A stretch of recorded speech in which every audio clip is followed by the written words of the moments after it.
अच्छा, आपको नेहा, अंकुश, शशांक, शीनू, गरिमा याद है ना?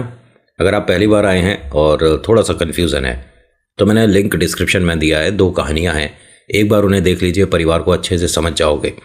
वैसे मैंने उसके लास्ट पार्ट में ये बात भी बोला है कि इसका कोई नेक्स्ट पार्ट नहीं आ रहा, बट इसमें जो कैरेक्टर हैं कुछ वो वाले ही हैं जो पहले की कहानी में थे। जो आज मैं अनुभव बताने वाला हूँ ये नया और जयपुर का है। जो इससे पहले बताया था ये कहीं और का था, आप जानते ही हैं। नमस्कार, जय भोले, मैं नितिन हूँ। यह है चाचा के फैक्ट्स, कहानियाँ सुनाता हूँ।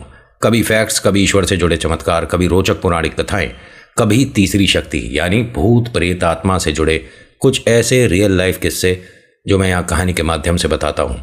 अगर आपके पास भी कोई ऐसा एक्सपीरियंस है जो कि डर को वापस ताज़ा कर देता है तो शेयर करिएगा। फेसबुक, व्हाट्सएप, इंस्टा, कमेंट, कहीं भी।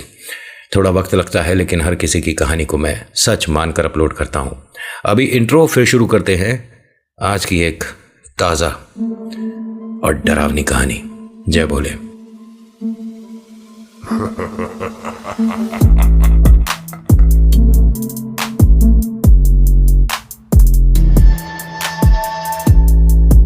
कहानी शुरू करूं उससे पहले रिक्वेस्ट है कि अगर पसंद आती है तो प्लीज़ लाइक करके कमेंट कर दिया करो, कुछ ना कुछ बता के जाया करो, कोई सुझाव ज़रूर दीजिए और शेयर करिएगा। और हाँ, पहली बार आते हैं, वीडियो अच्छी लगती है, सब्सक्राइब के बटन को ज़रूर दबाइएगा, फिर बेल आइकन, फिर ऑल। आपके इस 2-3 सेकंड के काम में हमारी पूरी वीडियो बनाने की मेहनत सफल हो जाती है। अपने को तो ऐसा ही लगता है। चलिए मिलवाता हूँ आपको नए किरदार से। स्वाति, जिनकी शादी है जयपुर में, और साफ बोला है कि अगर भैया भाभी नहीं आते तो मैं शादी नहीं करने वाली। भैया भाभी गरिमा और उनके जो पतिदेव हैं उनको बोला। ये गरिमा की ननद है, ठीक है, और इस घर की ये लास्ट शादी है तो भाई सबको आना है, इस तरह का हो रहा था। घर की पहली शादी और लास्ट शादी कुछ ज़्यादा मायने रखती है, जिसकी बीच में शादी है उसका कोई वैल्यू ही नहीं है क्या? खैर, मजाक की बात थी। गरिमा बोलती है स्वाति से कि मैं ज़रूर आऊँगी, तेरे भैया भी आएंगे और हम 3 दिन रुकेंगे, छुट्टियाँ लेकर आएंगे, टेंशन ना ले। उसने कहा ठीक है भाभी, और प्लीज़ आप ना दीदी को भी लेकर आना। दीदी किसको बोल रही है ये? नेहा को। गरिमा ने कहा कि बेटा मैं उसे बोल तो दूंगी, बट नेहा कहीं अब आना जाना ना उतना पसंद नहीं करती। वो ना जाने क्यों चीज़ों से डर जाया करती है। गरिमा सब कुछ जानती है कि घर में क्या हुआ है, लेकिन उसको नहीं पता, स्वाति को। अरे डरना कैसा, घर में है और बिल्कुल फैमिली वाला हिसाब किताब है, और दीदी और जीजा जी भी, अंकुश जीजा जी जो हैं वो अच्छे से जानते हैं घर परिवार को। आए ना प्लीज़, मतलब हमें सबको अच्छा लगेगा। गरिमा ने कहा कि ठीक है स्वाति, मैं बोलती हूँ। गरिमा ने स्वाति से जो वादा किया वो नेहा से जाकर बोला। नेहा ने कहा कि मैं बहुत समय से तुझे कुछ बताना चाह रही थी लेकिन मौका नहीं लग रहा था, आज तू ठीक टाइम पर आई है। घर में फ़िलहाल कोई नहीं है और मैं तुझसे दिल खोल कर ये बोल सकती हूँ, मुझे कुछ ना डर लगने लगा है। गरिमा ने कहा क्या फिर से सब कुछ शुरू हुआ है? नहीं नहीं, वो सब तो नहीं है, लेकिन ना जाने मुझे 4-5 दिन से कुछ डरावना सपना आता है, और ये हमेशा, मैंने टाइम नोट किया ना, उठकर पानी पी के दोबारा सोती हूँ तो ये 3:30 से 4 बजे के बीच का सपना है। मुझे एक जानवर दिखता है, मैं एक पेड़ से बंधी हुई हूँ और वो धीरे धीरे मेरी तरफ बढ़ता है। उसके सिर नहीं है, वो पहले जैसे इंसान चलते हैं उस तरह से चल रहा होता है, और फिर धीरे धीरे जैसे जानवर चलते हैं, आगे के हाथ और पीछे के पैर, इस तरह से वो चलता हुआ धीरे धीरे, अजीब सी आवाज़, अजीब सी चिल्लाने की सी आवाज़ में मेरी तरफ धीरे धीरे बढ़ता है। जैसे जैसे वो मेरे पास आता है उसके हाथ पैर धीरे धीरे पिघलते चले जाते हैं और एक अजीब सी चीख के साथ मेरी आंख खुलती है। समझ नहीं पा रही मैं इस सपने का मतलब। मैं क्या बताऊं, मैं तेरे पास तो एक इनविटेशन लेकर आई थी और तूने अपने डर की बात बता दी। क्या तू चलना चाहेगी? मैं समझी नहीं, कहाँ जाना है? 3 दिन के लिए। 3 दिन घर से दूर? मैं नहीं जा पाऊंगी। मैं वास्तव में बच्चों के स्कूल है और अंकुश को भी ऑफिस से ऑफ मिलेगा नहीं मिलेगा पता नहीं, चलना ज़रूर है। लेकिन बात क्या है, कहाँ जाना है? जयपुर जाना है, स्वाति की शादी तय हो गई है। अरे वाह, हमारी स्वाति इतनी बड़ी हो गई, उसकी शादी, वाह क्या बात है, बधाई हो। बधाई की तो बाद में बात है, तुझे चलना है और मैं वादा कर चुकी हूँ। लेकिन अंकुश के ऑफिस का, बच्चों के स्कूल का, अम्मा बाबू जी का सब कैसे मैनेज होगा? सब मैनेज हो जाएगा, कोई बात नहीं, स्कूल में लीव दे देंगे और भैया भी छुट्टी देख लेंगे। अंकुश भैया को मैं अभी फ़ोन करती हूँ। उसने तुरंत फ़ोन कर दिया और फ़ोन पे लड़ने लग गई कि नहीं आपको चलना है। देखो सच में वो बहुत मन बनाए बैठी है कि मेरी शादी में सब लोग आएंगे और उसे बहुत अच्छा लगेगा। अंकुश ने कहा कि देख मैं ऑफिस में बात करके देख सकता हूँ, बट मेरे हाथ में नहीं है, प्लीज़ तू समझा कर, हम प्राइवेट जॉब वाले हैं, छुट्टी बॉस के हिसाब से होती है। इसने फिर भी कहा गरिमा ने कि भैया एक बार बात करके देखना, बहुत अच्छा लगेगा, स्वाति की शादी है देखो और वो सभी को बुलाना चाहती है। चल ठीक है मैं बात करूँगा। और कमाल की बात देखिए, उन्होंने बात करी भी और बॉस ने छुट्टी भी दे दी कि चलो ठीक है 3 दिन का ऑफ है, कोई बात नहीं, सैटरडे संडे तो पड़ ही रहा था, फ्राइडे का और छुट्टी हो गया, कोई बात नहीं, मंडे आ जाइयो। अब इसे यकीन ना हो कि एकदम से ही छुट्टी मिल गई। फ़ोन करके बताया कि मैंने ऐसे ही अभी फॉर्मल बात किया था और सर ने हाँ कर दिया, मुझे 3 दिन का छुट्टी मिल गया है। अब तो नेहा भी खुश कि चलो ठीक है, थोड़ा सा इस डर से भी दूर जाऊंगी और एक शादी के माहौल में मज़ा ही अलग होता है। और हमारी गुड़िया की शादी है, अच्छे से धूमधाम से नाच गाना होगा, सब कुछ होगा। बच्चों के भी स्कूल की छुट्टियां का व्यवस्था हो गया। अम्मा बाबूजी ने पहले तो बहुत मना किया, लेकिन जब स्वाति ने खुद फ़ोन करके कहा ना कि नहीं बाबूजी आपको आना है शादी में, देखो जब तक बड़ों का आशीर्वाद नहीं मिलता क्या है, और मुझे बहुत अच्छा लगेगा आप सब आओगे। अम्मा बाबूजी बहुत बार, मतलब पूरे दिन में 3-3 बार फ़ोन करे, वो भी राज़ी हो गए। अब सब लोग ये यहाँ से जयपुर के लिए निकल गए। जयपुर पहुँचते हैं, घर काफ़ी आलीशान पुराने समय का बना हुआ और काफ़ी बड़ा, और इसके अंदर ये मानिए कि दादाजी, दादाजी के भाई और उनके भाई, मतलब 3 तो दादाजी, उनकी फैमिली, और उतना ही बड़ा घर, बहुत बड़ा घर, और बहुत गजब की शादी होने वाली थी। जो ये ख़ास, बहुत ज़्यादा ख़ास लोग आ रहे हैं, इनकी व्यवस्था अच्छे, मतलब बड़े कमरों में करी गई थी, और बाकी जैसे हम, मतलब कि जैसों को इनवाइट जो किया था उन्हें छोटे कमरे मिल रहे थे। अब यहाँ सब लोग सेटल हो गए, नेहा, अंकुश, शशांक, शीनू और गरिमा और अनुज, मतलब अनुज हैं गरिमा जी के हस्बैंड, बहुत समय से उनका नाम ही नहीं आया था, मतलब स्वाति के भैया, वो तो अपने ही घर आए हैं। ये एक कमरे में हो गए सब लोग। अब शादी का माहौल था, सब कुछ बहुत बढ़िया था। आज का पूरा दिन थकान और नाच गाने में, खाने में, नए नए लोगों से मिलने में पूरा दिन चला गया। रात होती है, सब लोग एक अच्छा सा डिनर करते हैं, फिर डांस प्रोग्राम शुरू हो जाता है तकरीबन 2-2:15 बजे रात के। नेहा बोलती है कि अब मैं चलती हूँ गरिमा, बहुत थक गई, ये मान की ज़िंदगी में सबसे ज़्यादा डांस आज ही किया है। गरिमा कहती है कि मैं भी चल रही हूँ, बस काफ़ी थक गई। स्वाति रोक लेती है कि नहीं नहीं ऐसे कैसे जाओगे भाभी, अभी बहुत डांस करना है। बेटा रात के 2 बज रहे हैं, अब बाकी का कल कर लेंगे, परसों शादी है ना, तो परसों के लिए भी तो थोड़ी हिम्मत बचा के रखनी है हमें। अब वो हंसती है, कहती है कि चलो ठीक है आप जाओ। अब जो अनुज हैं, भैया बहना की शादी में आए हैं, तो सुबह दोपहर शाम रात क्या काम में लग रहे थे, उन्हें कुछ समझ ही नहीं आता कहाँ डांस हो रहा है, कहाँ क्या है। भैया चलते फिरते खाना खा रहे हैं, यही हिसाब किताब चल रहा था। और काफ़ी समय बाद अपने घर पे आए हैं, तो घर वालों के बहुत सारे सवाल, बहुत सारी बातें, वो बिजी थे। और गरिमा को इस बात का कोई प्रॉब्लम नहीं था कि अपने घर आए हैं बहुत समय बाद और बात कर रहे हैं। अभी देखिए यहाँ पर कोई भूत प्रेत आत्मा वाला नहीं हुआ था ना, अब होगा, क्योंकि नेहा इस चीज़ के लिए तैयार थी ही नहीं। आपको पता है नेहा पर कोई भूत प्रेत आत्मा वाली बाधा नहीं है। ये नेहा वही है जिसने अपने घर की प्रेत समस्या को अपने ऊपर स्थान दे दिया था कि मेरी बिटिया, मेरा बेटा, मेरे पति, मेरे अम्मा बाबूजी, सास ससुर सब ठीक रहे, इस घर में जो प्रेत है वो मुझ पर आ जाए, इस तरह से बोल दिया था। और वो चीज़ इस पर आ गई थी, उतारा हुआ था। और फिर मेहंदीपुर बालाजी गए थे, नॉर्मल हो गई थी। एक डरावने सपने से ये चीज़ें शुरू हुई। आज ये जिस जगह पर है, यहाँ क्या पता किसी ने कुछ किया हो, क्योंकि शादी में हर तरह के लोग आते हैं। कुछ लोग आपकी होने वाली जोड़ी से खुश हैं, कुछ लोगों को प्रॉब्लम है, और जिन्हें प्रॉब्लम है वो सिर से लेके पैर तक का मतलब जोर लगाते हैं, हर तरह की हरकतें करते हैं जो शादी में प्रॉब्लम क्रिएट हो जाए। अब अगर भूत प्रेत आत्मा वाली कोई प्रॉब्लम क्रिएट करे तो इस टोटके को कैसे काटा जाएगा।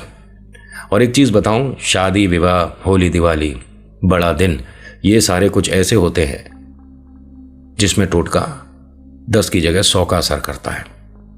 और शादी पे तो बहुत ज़्यादा। बहुत सारी चीज़ें हैं, किसी दिन विस्तार में एक वीडियो प्रॉपर इसी पर बताऊंगा आपको कि क्यों कहा जाता है शादी पर ये शक्तियाँ ज़्यादा एक्टिव होती हैं। नेहा अब अपने वाले कमरे पे आती है जहाँ इनको मिला हुआ है, मतलब तो धीरे से दरवाज़ा खोलती है। देखती क्या है कि शशांक, शीनू, अंकुश, अम्मा बाबूजी सब लोग आराम कर रहे हैं, सो रहे हैं। सबको दिखाई थी इन्हें 2 कमरे मिले थे, मतलब एक बड़ा कमरा है और उसी में एक थोड़ा सा दीवार के बाद छोटा कमरा भी है। सब लोग सो रहे थे। इसने भी धीरे से अपना चेंज वगैरह किया और लेट गई। ये अच्छी खासी नींद में थी, वही सपना दोबारा शुरू हुआ। हड़बड़ा कर वैसे ही उठी जैसे इसे अपने घर पर लगता था। इसका दरवाज़ा खुला हुआ, दरवाजे पर एक औरत खड़ी है। ये पानी की बोतल उठाने के लिए अपना हाथ बढ़ाती है, तभी उस तरफ नजर जाती है। जी जी, कुछ चाहिए था आपको? ये हमारा कमरा था, मैं नेहा हूँ, गरिमा की फ्रेंड। अम्मा आप कुछ चाहिए था? जैसे ये बात कर रही थी तभी इसे ऐसा लगा हल्का सा जैसे कि उसकी हाइट थोड़ी कम हो गई। अम्मा आप ठीक हो? फिर थोड़ी सी ऐसा लगा कि और कम हो गई। उसका प्रॉपर चेहरा नहीं दिख रहा था क्योंकि कॉरिडोर में जो गैलरी पीछे है उसमें भरपूर रोशनी नहीं थी। शादी का घर है, लाइटिंग है, सब कुछ है, न जाने इस वक्त क्यों नहीं थी। इसके कमरे की कोई लाइट ऑन नहीं थी। आप रुकिए, मैं आती हूँ ज़रा। इसने उठकर अपने रूम की जैसे लाइट ऑन करी, वहाँ कुछ भी नहीं है, कोई भी नहीं खड़ा, दरवाज़ा खुला हुआ है। इनके हस्बैंड ने पूछा अंकुश ने कि क्या हुआ, तुम ठीक हो? हाँ हाँ मैं बिल्कुल ठीक, बस पानी के लिए उठी थी। ठीक है, पानी पियो और सो जाओ, मैं ये दरवाज़ा बंद कर देती हूँ। जब ये दरवाज़ा बंद करने के लिए बाहर की तरफ एक बार झांक कर बंद कर रही थी ना, दोबारा इसने दरवाज़ा खोला, फिर देखा वो जो जानवर इसे सपने में दिखता है वो कॉरिडोर में बीच में खड़ा है। अभी उसे लगातार देख रही है। अंकुश बार बार पूछता है क्या क्या हुआ, तुम ठीक हो? अंकुश 1 मिनट इधर आना। ये दरवाजे से लगी उसे लगातार देख रही थी और वो चीज़ जो भी है वो धीरे धीरे इसकी तरफ बढ़ रही थी। अंकुश ने इसे दोबारा आवाज़ दी, नेहा क्या हो गया? अंकुश आप प्लीज़ 1 मिनट इधर आइए। अंकुश भी दबे पाँव इसके पास तक आया। इसने झांक कर देखा, गैलरी में कुछ भी नहीं है, नॉर्मल बिल्कुल प्लेन, और नेहा को वो लगातार अपनी तरफ आता हुआ दिख रहा है।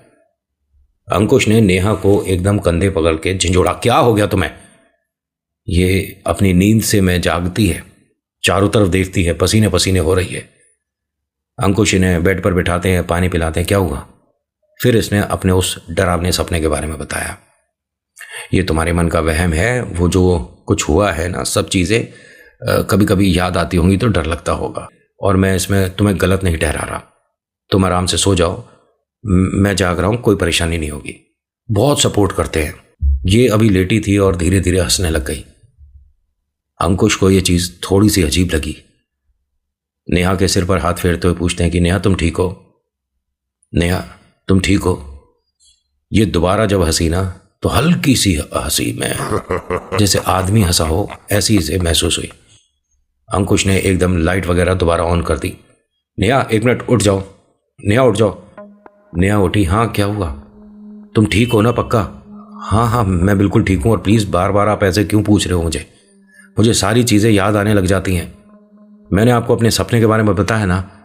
हाँ ठीक है, लेकिन अभी पता है जब तुम हंस रही थी तभी नॉक करा किसी ने दरवाज़ा। इसने टाइम देखा, टाइम वही हो रहा है जिस वक्त इसे डरावने सपने आते हैं। दरवाज़ा खोलते हैं तो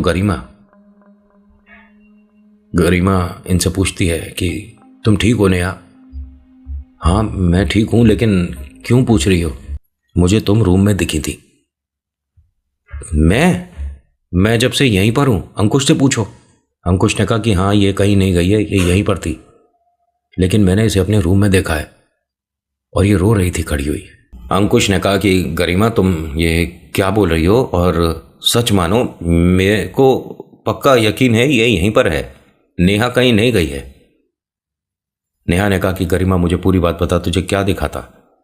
कह रही कि मैं रूम में सो रही थी, अनुज अभी आए नहीं थे, और एकदम मुझे ऐसा लगा किसी ने मेरा पैर खींचा।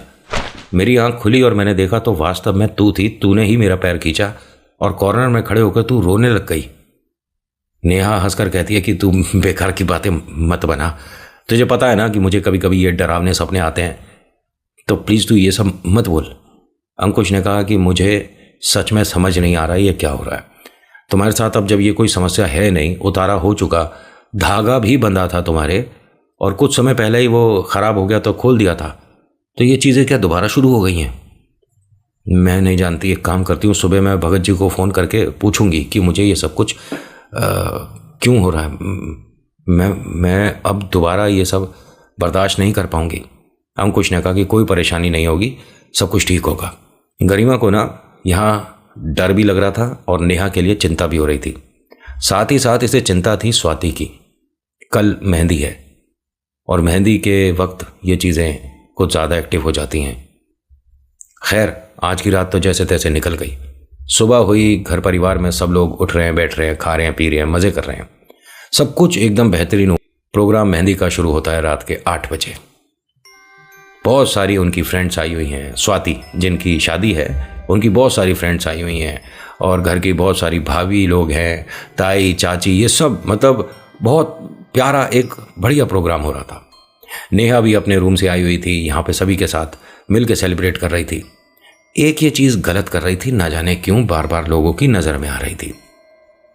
जो मेहंदी का बाउल रखा था ना, जिसमें मेहंदी भीगी हुई थी, ये 3-4 बार चलते फिरते उसके पास आती थी, रुकती थी, उसे स्मेल करती थी, खींचती थी एक तरह से और फिर चल देती थी। ये नोटिस कर लिया 2-1 लोगों ने। गरिमा से पूछा कि ये कौन है जो लड़की आई हुई है। गरिमा ने कहा ये मेरी फ्रेंड है, ख़ास दोस्त है और स्वाति की भी दोस्त है। नाम क्या है इसका? नेहा। ये लड़की ठीक है, इसको कोई दिक्कत है क्या? नहीं, आप ऐसा क्यों बोल रहे हो? और कोई हमारी खुशी में शामिल हुआ है, सुनेगा तो उसे अच्छा लगेगा क्या? नहीं, तुमने ये चीज़ नोटिस नहीं करी है, ये मेहंदी के बाउल के आसपास 3-4 बार दिखी है और ये उसको सूंघती है। मेहंदी का बड़ा सा बाउल, भगोना, ठीक है, उसी में से, क्योंकि 1-2 औरतें नहीं हैं जिनके मेहंदी लग रही है, तो बहुत बड़ा था। जैसा जो बता रहे हैं वैसा बता रहा हूँ। वैसे तो हमने कीप ही देखा है कि कीप आती है और कीप से लग जाती है, बट अगर महिलाएं 100-150 हों तो वो मेहंदी भरने के लिए किसी में तो रखेंगी। अब ये धीरे धीरे ना बात यहाँ पर सभी के पास पहुँच गई कि ऐसे करके कोई नेहा लड़की है और थोड़ा सा उस पर नज़र रखो, वो कुछ विचित्र सी एक्टिविटी कर रही है। नेहा कोई परेशान कर रही है किसी को? नेहा तो खुद ही बहुत बड़ी समस्या से बाहर आई है। अंकुश जानता है, अंकुश के माता पिता जानते हैं, गरिमा, अनुज जानते हैं ये किस हाल में हो गई थी। पूरे घर की प्रॉब्लम अपने ऊपर ले ली थी इस लड़की ने और आज लोग इस पर नज़र रख रहे हैं कि ये लड़की ठीक है। ये सभी के बीच बैठी हुई है, सब लोग मजाक कर रहे हैं, ये भी हंस रही है, बोल रही है, ढोलक बज रही है, नाच रहे हैं, सब कुछ अच्छा हो रहा है, लेकिन सबका देखने का नज़रिया बदला हुआ था। नेहा को ये चीज़ नोटिस हो गई। एक ताई जी थी यहाँ पर, उनसे पूछती है कि कोई प्रॉब्लम है क्या आंटी, मेरे को आप इस तरह से देख रहे हो? उन्होंने कहा बेटा प्रॉब्लम मेरे साथ तो नहीं, तेरे साथ है क्या कोई प्रॉब्लम? हमें बता सकती है तू? नहीं, मेरे साथ क्या होगी, सब कुछ ठीक है। 1 मिनट इधर आ, मेहंदी लग गई तेरे? उसने कहा नहीं, अभी तो नहीं लगी, सब लोग पहले घर के लगवा लें फिर हम लगवा लेंगे। नहीं बेटा, तू भी घर की है, यहाँ बैठ मेरे सामने। जो दीदी मेहंदी लगा रही थी उन्हें बुलाया, मेहंदी लगा। वो दीदी सामने आकर बैठती हैं। नेहा इतनी ज़्यादा उतावली हो रही थी, ऐसी खुश थी जैसे कोई छोटे बच्चे को उसका फेवरेट खिलौना मिल गया हो। लगाइए, अच्छा सा डिज़ाइन बनाइएगा। उसने कहा जी मैं बहुत अच्छा डिज़ाइन बनाऊंगी, आप निश्चिंत रहिए। नेहा नाम है ना आपका? उन्होंने कहा जी। अच्छा, और भैया का क्या नाम है? मैं उनका नाम यहाँ पर लिखूंगी। अंकुश नाम है। ठीक है, मैं इस तरफ नाम लिखूंगी। और वो अपना डिज़ाइन शुरू ही कर रही थी, भगोना साथ में रखा हुआ था। नेहा ने पूरा हाथ मेहंदी वाले भगोने में एकदम अंदर पूरा डुबो दिया। यहाँ सब लोग उसे देखने लगे कि बेटा ये क्या करा तूने। निकालने के बाद उसने फिर दूसरा हाथ उसमें डाला और उन दोनों हाथों से ताली बजाकर घूमने लग गई। जितने लोग यहाँ पर डांस कर रहे थे, प्रोग्राम हो रहा था, सब कुछ बेहतरीन हो रहा था, ये एकदम सब डर में बदल गया। किसी ने आवाज़ दी, अंकुश को बुलाया। अंकुश एकदम भागता हुआ आया, नेहा के दोनों हाथ पकड़ के रोकता है कि ये क्या कर रही हो तुम। ये जब हंसी ना तो वही आदमी वाली आवाज़ आ गई। यहाँ लोगों ने 100% यकीन कर लिया कि इस पर कोई हवा है। अंकुश ने नेहा का हाथ पकड़ा और जैसे ही उसे ले जा रहा था तो नेहा एकदम रुक कर क्या बोलती है अपनी आवाज़ में, स्वाति बेटा तेरी शादी है, ये ध्यान रखियो, ये जो नीली साड़ी में बैठी है कौन है तेरी? मौसी है, ताई है, ये कुछ रखने को लाई है तेरे पास, और ये बाल ले जाएगी तेरे थोड़े, ध्यान रखियो इस पर। ऐसा बोली और हंसती हुई अपने कमरे में चली गई। अब जिसके लिए बोला ना भाई साहब, इतना सा भी किसी को डाउट नहीं उसके लिए कि वो वास्तव में इसलिए बैठी हुई थी। वो एकदम औरत खड़ी होती है और कहती है, स्वाति ये क्या तरीका है? कौन थी ये लड़की और मुझे किस तरह से बोल रही है? मैं ये सब करती हूँ क्या? अरे ये बेकार की बात है, और सबने देखा है ना, ये अभी आदमियों की तरह आवाज़ में बोल, कौन क्या कर रहा है सबके सामने है ना, आप सब मुझे क्यों देख रहे हो ऐसे? मेरी बेटी जैसी है स्वाति के लिए मैं करूँगी क्या? स्वाति की मम्मा ने कहा कि देखो दीदी, छोटा मुंह बड़ी बात कर दूंगी मैं, लेकिन आपकी जो गुड़िया है वो होने वाले दामाद जी से 12 साल बड़ी, कैसे शादी हो जाती? तो आप इस चीज़ को क्यों ला रहे हो बीच में? तभी जिस ताई मौसी जो भी थी ये गुस्से में क्या बोलती हैं कि शादी तो स्वाति की भी ना हुई अभी, तो ज़्यादा खुशी मनाने की ज़रूरत नहीं है। और ये जैसे ही उठी ना तो इनका बैग गलती से इन्होंने मतलब उल्टा उठा लिया, वो खुला रह गया और उसमें से कुछ चीज़ें गिर गई। उसमें जो सबकी नज़र में एक चीज़ आई वो स्वाति और जो स्वाति के होने वाले हस्बैंड हैं उन दोनों की तस्वीर आई, और वो भी लाल पेन से कटी हुई। सब ने देख ली। स्वाति ने उठाई, ये क्या है? अरे पेन किसने चला दिया इस पर? कोई भी देखो, बालक ने, किसी ने कुछ कर दिया होगा। नहीं, आपके पर्स में मेरी और मेरे होने वाले हस्बैंड की फ़ोटो है, और ये आपने इस तरह से पेन से काट रखी है। क्या कर रही हो आप? नेहा दीदी यानी ठीक बोल रही थी? अरे कौन नेहा दीदी? तेरे घर की मैं हूं कि वो है लड़की? नेहा ऊपर से हंसे जा रही है। नेहा फ्लोर के ऊपर ही खड़ी है, उन दोनों को लगातार देख रही थी। अंकुश ने उसका हाथ पकड़ रखा है। नेहा चिल्लाकर बोलती है कि अभी तो मैं बहुतों की पोल खोल दूंगा।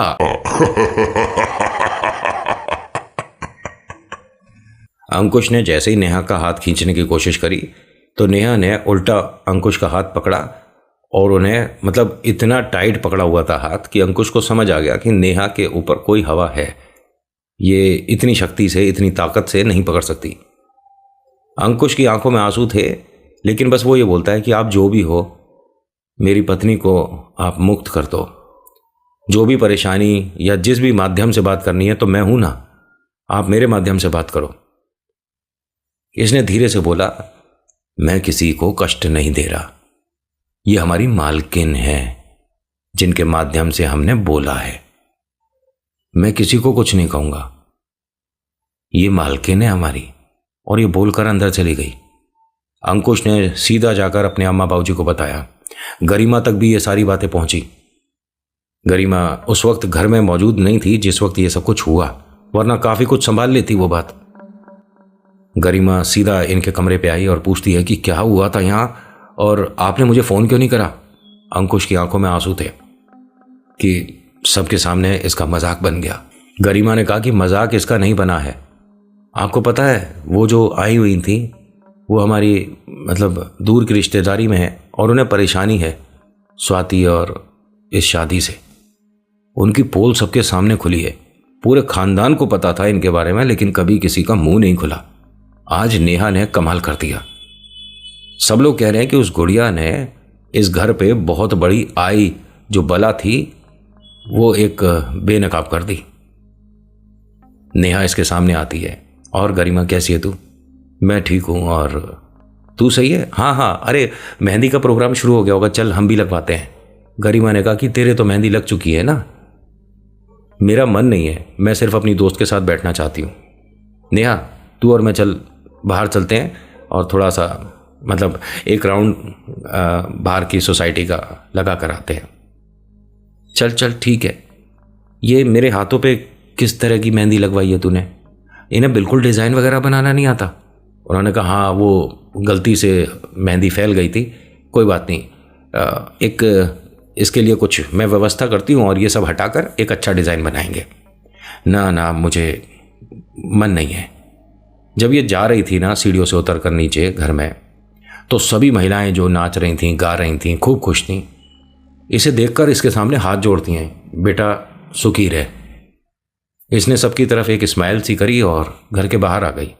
गरिमा से कहती है ये सब लोग मुझे ऐसे क्यों बोल रहे थे? मैं बताऊंगी तुझे। अब नेहा और गरिमा दोनों बाजार तक आते हैं। थोड़ा चाट पकौड़ी खाकर लौट रहे थे घर के अंदर। ये बाहर रुक गई। गरिमा ने पूछा कि क्या हो गया, अंदर क्यों नहीं चलती? तो नेहा गरिमा की तरफ देखकर बोलती है कि वो घर के गमले के नीचे कोई कुछ रख कर गया है, स्वाति के नाम का, वो हटवाओ। क्या बोल रही है तू?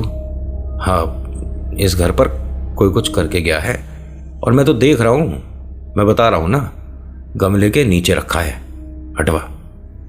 अच्छा तू बेकार की बात मत कर, मेरे साथ अंदर चल। गरिमा मैंने जो तुझसे कहा है वो कर।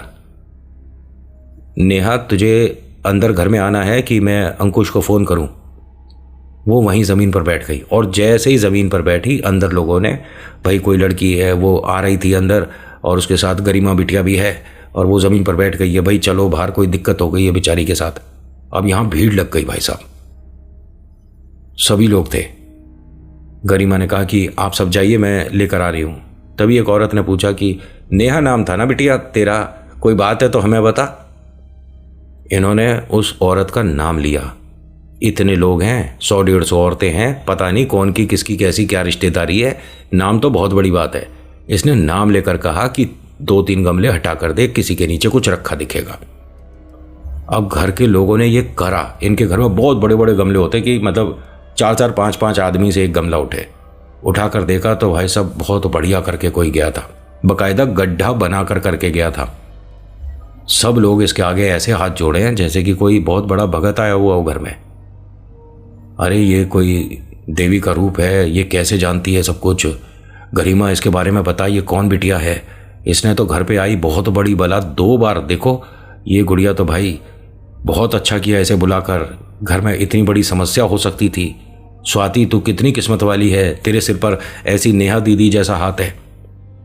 नेहा हंसती है और सबसे कहती है कि मुझे भूख लग रही है, खाने की व्यवस्था करा दो कुछ। अंकुश को समझ नहीं आ रहा था कि मैं इन सब के इस प्रशंसा को जो अप्रिशिएट कर रहे हैं लोग, इसे अच्छा मानूं या मेरी पत्नी का ये मजाक बन रहा है, समझ ही नहीं आ रहा था। अम्मा बाबूजी ये बार बार बोल रहे थे कि सबसे बड़ी गलती हुई है नेहा को यहाँ पर लाकर, कुछ चीज़ें तो हो रही हैं, नहीं समझ आ रहा। और नेहा नॉर्मल खा रही है, नॉर्मल आराम से, मतलब सभी के साथ उठ रही है, बैठ रही है, डांस कर रही है, सो रही है, लेकिन एकदम से इसमें कुछ होता है और तभी कुछ ना कुछ गड़बड़ ये सामने ले आती है जो भी चीज़ है। गरिमा सारी बातें अनुज को बताती है। अनुज कहता है कि मैं अंकुश से और नेहा दीदी से बात करूँगा, अगर उन्हें घर जाना है वापस मैं व्यवस्था करता हूँ, क्योंकि यहाँ पर तमाशा सा बन रहा है। गरिमा कहती है कि ये तमाशा नहीं है, आप समझो मेरी दोस्त की वजह से बड़ी प्रॉब्लम स्वाति पर जो आनी थी वो हट गई। अनुज ने कहा कि लेकिन फिर भी वो भी तो घर परिवार अपना ही है ना, नेहा दीदी, अंकुश, शशांक, शीनू, अम्मा बाबूजी सब घर के ही हैं हमारे, उनके साथ कोई प्रॉब्लम हो ये अच्छा लगेगा। गरिमा ने कहा कि मुझे पता है क्या लग रहा है कि उस पर कोई पॉजिटिव एनर्जी है, मतलब कोई, क्या भगवान उसके माध्यम से बात कर रहे हैं। अनुज ने एक कमाल की और सटीक बात बोली कि भगवान कभी किसी इंसान के शरीर के माध्यम से बात नहीं करते, इंसान की हैसियत नहीं, औकात नहीं। जो बहुत से लोग कहते हैं ना हम पर ये आ गए, हम पर वो आ गए, उनका हल्का सा परछाई उनके नाखून के करोड़वें हिस्से को भी बर्दाश्त करना भारी है, ठीक है? तो ये तो मैं नहीं मानूंगा। ये कोई प्रेत है जो कि इसकी मदद कर रहा है, और इनका होना अच्छा भी है और बुरा भी। मुझे नहीं समझ आता क्या करा जाए। अनुज ने फ़ोन करा अंकुश को और कहा कि अगर घर जाने की व्यवस्था करनी है तो मुझे बताओ। उसने कहा नहीं, शादी तक तो रुकेंगे और सब कुछ ठीक है, नेहा सो रही है। अंकुश भाई कोई भी बात हो, कभी भी ज़रूरत हो, प्लीज़ मुझे एक फ़ोन करना। घर की शादी है तो मैं थोड़ा व्यस्त ज़्यादा हूँ और छोटी की बहुत सारी डिमांड है जो कि पूरी करनी है, और स्वाति तुम जानते हो थोड़ी सी नटखट है। कोई बात नहीं, और मुझे बहुत अच्छा लग रहा है कि तू और गरिमा हम लोगों का इतना यहाँ पर ख्याल रख रहे हो, वरना हम तो बाहर वाले हैं, हमारा क्या मतलब। बिल्कुल मत सोचना, तुम भाई हो हमारे, और जितना स्वाति का मैं प्रिय हूँ उतने तुम भी उसके प्रिय हो, तो अपने को घर से अलग मत समझना। यहाँ नेहा, अंकुश, अम्मा बाबूजी कमरे में थे। नेहा सो रही थी और जो शशांक और शीनू है ये बाहर खेल रहे थे। तभी नेहा की एकदम से आंख खुली और सीधी बैठ गई। उठकर बैठती है, दीवार की तरफ देख रही है और कहती है, बच्चे सब लोग अंदर चलो, बाहर ठीक नहीं है, सारे बच्चे अंदर चलो, और जो मैं कह रही हूँ वो सुनो, चलो बच्चों अंदर। और ये फिर से लेट गई। अंकुश उसे देख रहा है कि ये क्या हुआ था। अम्मा बाबूजी ने कहा, कहाँ हैं शशांक और शीनू, कहाँ हैं? वो बाहर खेल रहे हैं, एक काम कर, उन्हें बच्चों को बुला जरा। लेकिन माँ वो सब लोग खेल रहे हैं। अरे जो कह रही हूँ वो कर। ये यहाँ से मतलब कई मंजिल बना हुआ है ना, 4 मंजिल बता रहे, तो ये अपने फ्लोर के बाहर तक आते हैं, बच्चों को आवाज़ देते हैं। बच्चे सब गेट के अंदर खेल रहे थे, मतलब ऐसा नहीं कि गेट के बाहर खेल रहे थे, गेट के अंदर ही खेल रहे थे। बहुत बड़ा लॉन है, मतलब कम से कम 17-18 गाड़ियाँ खड़ी हो जाएं, इतना बड़ा, मतलब ग्राउंड ही कह दूंगा मैं तो। बच्चे उसमें खेल रहे थे। कुछ जगह शादी की व्यवस्था चल रही थी, कुछ जगह खाने की व्यवस्था चल रही थी, 1-2 जगह पंडाल लगे हुए थे, सब कुछ, मतलब टेंट वगैरह लगा हुआ था। बच्चे गार्डन टाइप में खेल रहे थे। अंकुश ने तेजी से आवाज़ दी, शशांक और शीनू। दोनों ने देखा, जी पापा। बेटा आ जाओ, अब थोड़ा खाना करेंगे और सोएंगे, आ जाओ। और बाकी बच्चे सब घर में अंदर चलो, शाबाश। अब इन्होंने बोला, बच्चे भी मान गए, वरना इतने सरलता से बच्चे मानते कहाँ हैं, और वो भी शादी ब्याह के घर में। भाई साहब बच्चे यहाँ से गए हैं, और यहाँ वो बर्तन जो होते हैं बड़े बड़े भगोने होते हैं, आपने देखे होंगे शादी ब्याह वाले, उसमें पहले पानी गर्म किया जाता है बर्तनों को धोने के लिए। भाई साहब 3 बर्तन फैल गए वहाँ। बाई चांस बच्चे वहाँ खड़े होते तो समस्या बहुत गंभीर हो जाती, ना जाने क्या ही हो जाता। और वो जो डोल गिरे ना वहाँ, सब लोग हैरान, चिल्लाएं, भगदड़ सी मच गई। तभी बच्चों को अंदर पूछा कि आपको अंदर आने के लिए किसने बोला था? वो ऊपर एक अंकल हैं। तभी शीनू ने कहा, मेरे पापा हैं, वो पापा ने कहा था हमें अंदर चले जाओ। अब यहाँ से सभी लोग आवाज़ दें, अंकुश जी 1 मिनट नीचे आइए, अंकुश जी 1 मिनट नीचे आइए। अब अंकुश अपना नीचे तक आए कि क्या हो गया, सब कुछ ठीक है? आपका बहुत बहुत धन्यवाद, आपने बच्चों को बचा लिया, बच्चों की रक्षा कर दी आपने। मैंने क्या कर दिया? नहीं, आपने ही तो कहा था ना बच्चों अब सब लोग अंदर जाओ, बच्चे वहाँ से हटे हैं, आपने देखा नहीं बाहर क्या हो गया? नहीं मैंने, 1 मिनट आप आइए। बाहर देखते भाई साहब पूरे में गर्म पानी फैला पड़ा है, धुआं ही धुआं उठ रहा है, और वो जो लोग खाना पका रहे थे और ये सब कर रहे थे वो माफ़ी मांग रहे हैं, हाथ जोड़ रहे हैं कि गलती से ना जाने कैसे हो गया ये सब कुछ। अंकुश ने कहा कि किसी के कोई चोट तो नहीं आई? अरे तभी आपका धन्यवाद कर रहे हैं कि आपने मतलब बच्चों की रक्षा करिए। आप मतलब क्या, कैसे धन्यवाद करें हम आपका, क्या करें? अंकुश ने कहा कि धन्यवाद आप मेरा मत करो, नेहा का करो। यहाँ गरिमा और अनुज भी आ गए। नेहा का मतलब कैसे? नेहा सो रही थी और एकदम उठकर बैठती है, दीवार की तरफ देखती है और बोलती है कि बच्चे सब लोग घर में अंदर चलो। तुमसे बोला ना बच्चे घर में अंदर चलो, और फिर लेट गई। तो माँ ने मुझे बोला कि बच्चे अगर बाहर खेल रहे हैं तो उन्हें बोलो कि घर में जाएं। ये कितना अच्छा काम कर रही है ना इन सब के लिए। लेकिन आपको पता है, ज्यादा अच्छे करने वाले के लिए भी एक जगह ऐसी आती है कि या तो सबके लिए अच्छा कर दे या सबके लिए बुरा। इसके नेक्स्ट और फाइनल पार्ट में पता पड़ेगा कि सबसे भयानक शादी, डरावनी, हर कदम पे प्रेत का साया महसूस करना क्या होता है। अभी आज की कहानी में जो बताया ना, जितनी चीजें बताई, उसमें कभी आपको हल्का सा डर लगा होगा और कभी कभी मन में एक राहत की सांस आई होगी कि ये तो इसके साथ अच्छा हो रहा है। प्रेत रिलेटेड कभी कुछ अच्छा नहीं होता। So thank you so much for watching. मैं नितिन हूं, यह है चाचा के फैक्ट्स। मुलाकात करूंगा एक नेक्स्ट वीडियो में। हर हर महादेव, जय भोलेनाथ। धन्यवाद।